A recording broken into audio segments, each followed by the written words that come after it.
gente, eu vou apresentar a Patrícia, que ela é da comunidade, e ela trouxe hoje uma amiga da Espanha, a Cláudia, que ela é médica, e ela vai contar um pouco pra gente qual é o projeto que ela trouxe aqui pro Brasil, para comunidades carentes, uma coisa muito bacana. Como a gente estava falando do prematuro, a Patrícia agora falou que ela teve um caso semelhante, então a gente vai aproveitar, deixar ela falar um pouquinho e aí a gente passa pra Cláudia. Eu morava na Inglaterra nessa época e eu estava estudando inglês e engravidei, minha gravidez estava normal, até que com 32 semanas eu dei uma risada e a bolsa estourou. Sorriu e rompeu. Foi, nasceu de uma risada. Né? E nesse momento eu sozinha, né? Chamei umas amigas, liguei para uma amiga para me levar para o hospital. E lá eles fizeram um ultrassom, identificaram que o bebê estava bem, mas que eu estava perdendo muita água. Então eles me deram uma injeção para segurar o bebê, eu entrei às 23 horas. E o médico me informou que eu tinha que segurar o bebê até as 4 da tarde. Com 32 semanas. Com 32 semanas. Então eu fiquei em trabalho de parto, né, 16 horas. E o Gabriel nasceu de parto normal, porque lá você é assistida durante toda o seu pré-natal por parteira. E o obstetra ele fica na sala, assim de como o plantão. pediatra. E eles só entram quando de fato precisam agir na criança. Então o Gabriel nasceu às 16 horas de parto normal. Ou seja, segurou exatamente até o tempo que o médico previu. E assim, a ajuda que eu tive do hospital foi essencial no meu caso, porque eu não estava preparada, não tinha tido nenhum histórico na família de bebês prematuros. E voltar para casa sem o bebê é uma coisa bem esquisita, né?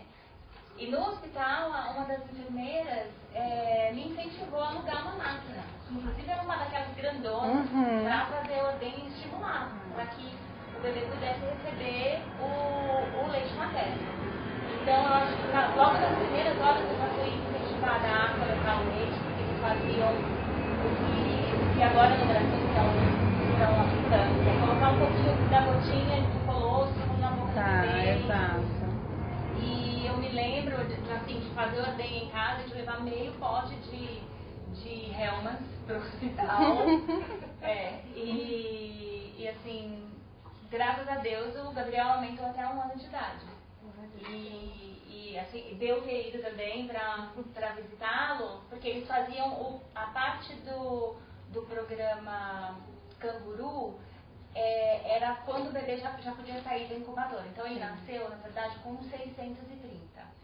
630. 630. Então não é assim tanto risco. Não é extremo baixo peso. Extremo baixo peso, né? E eu ia levar o leite todo dia e eles faziam com a sonda nasogástrica, que foi o caso da Adriana também, que ela acabou de contar. Então, aí faziam sonda nasogástrica e incentivavam a colocá-lo no método peito. Canguru. Exato. Exatamente. E é importante até ressaltar isso para as mães, porque elas não entendem por que é feito o método Canguru, né? Tem um texto até do Dr. Jack Newman que ele é fantástico, que fala sobre o contato pele a pele. E ele explica o porquê que se faz o contato canguru.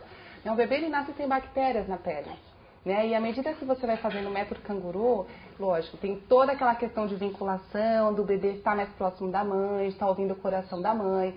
Ele fica com a pressão sanguínea estabilizada, a glicemia dele fica mais estabilizada, a temperatura também, porque como eles são prematuros, eles são mais instáveis, né, com relação a todos esses aspectos.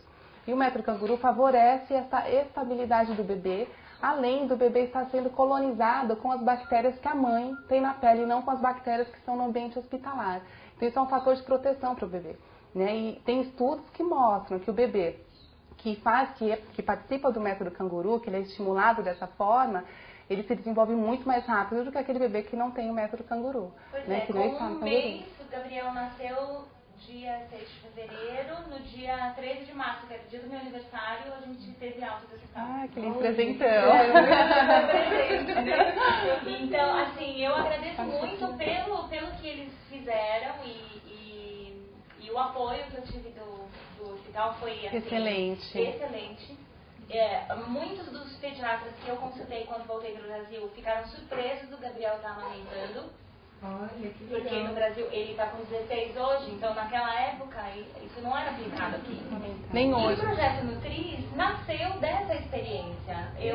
O ano passado eu me desliguei do Walmart porque eu precisava de alguma motivação maior Ai, para que trabalhar. lindo, Paty. Fui fazer um curso com a Artemisa e conheci um grupo de pessoas e hoje nós formamos a Associação Nutris, que é... E o que é a Nutris, para quem não conhece? A Nutris é uma associação sem fins lucrativos, com a intenção de dar apoio, proteção para as mães de baixa renda. Então, essa mãe de baixa renda, geralmente, ela não tem a licença maternidade por não ter vínculo empregatício e ela acaba deixando de amamentar essa criança porque ela tem outras crianças na casa que ela precisa cuidar.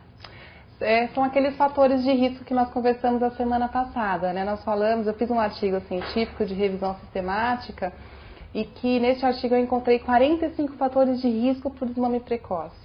E quando a gente pergunta para as mães quais são os fatores de risco que pode atrapalhar a amamentação, elas falam no máximo uns 10, né? São 45. E um deles é exatamente a multiparidade, né? Quanto mais filhos a mãe tem, em alguns artigos fala que isso é favorável e que é desfavorável. Favorável porque já amamentou outros filhos, já tem a prática de amamentação, então prolonga.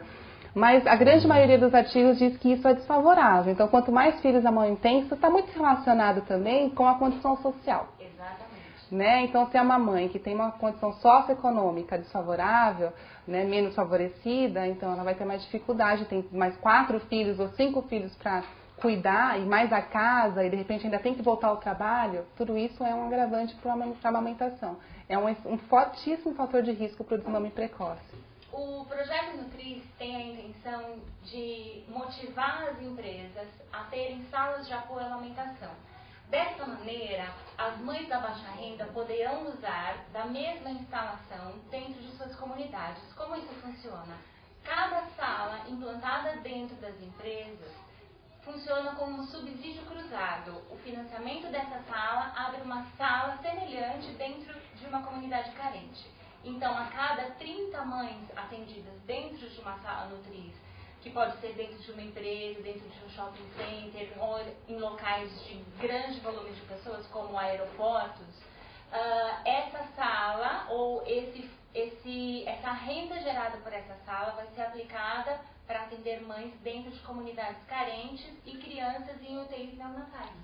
Lindo. Parabéns. É um projeto fantástico, desafiador e motivador, né? Que as pessoas se espelhem nesse projeto, porque é isso, Paty, que a gente está precisando. Pois é, e a Cláudia nos procurou, foi indicada por uma amiga que participava do Nutris, e como a Cláudia chegou recentemente no Brasil, faz 2 meses, então o português dela já está bem evoluído, né? 2 meses. Já está falando gíria, não?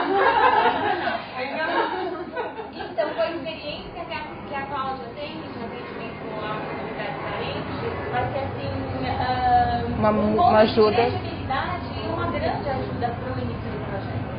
Exatamente. Cláudia, a gente quer te ouvir um pouquinho.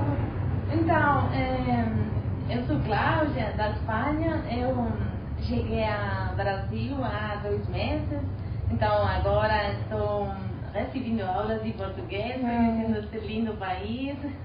Mas eu cheguei aqui procurando também um tipo de trabalho que eu já sabia o que eu queria fazer aqui. Porque eu já trabalhei na África, como ela falou, eu trabalhei em Guiné Equatorial, eu trabalhei também em Índia, em alguns países em desenvolvimento, com uns projetos de saúde, com crianças e com adultos também, as mães. Então, alguns projetos da saúde têm muito a ver com as crianças que ficam mal nutridas. Com desnutrição. Desnutrição. Então, eu estava procurando aqui um trabalho, que ainda estou procurando, para trabalhar com as pessoas mais carentes. Né? Acho que vou trabalhar com um tipo de ONG, que se eu encontro, eu acho que eu encontrarei. Com certeza. Para trabalhar na periferia, com as crianças e adultas, mas falando com gente daqui do Brasil, bem legal. Eu conheci Laura, que é uma amiga de uma amiga de uma amiga. Ela falou que a Patrícia estava fazendo um trabalho bem legal aqui com as pessoas mais carentes da São Paulo. Um projeto de nutrição infantil com aleitamento materno. Então eu achei que era bem legal também para conhecer. Então eu visitei seu site, eu vi que não tinha nenhum médico na equipe, nenhum sanitário trabalhando com eles, então eu achei que podia ajudá-las também. Muito então eu conheci ela é bem legal, então eu estou aqui hoje pela primeira vez. Então, se as instituições estiverem encabuladas dentro dos museus de terem as mães amamentando, por gentileza, abram as portas. De apoio, orientação, tenham uma sala nutriz onde, além de ajudar essas mães, você ajuda a comunidade. É isso aí, parabéns, muito bom. Eu que agradeço. A nossa proposta é justamente colocar esses vídeos todas as semanas no Facebook, através da Web Filhos, que é um parceiraço que está apoiando muito essas nossas reuniões, para que o que vocês estão falando, para que o que as outras mães falem, né, todo esse envolvimento com a amamentação cheguem até as mães em qualquer cantinho do mundo. Quem possa entender o português ou o espanhol possa se beneficiar do que a gente está falando aqui.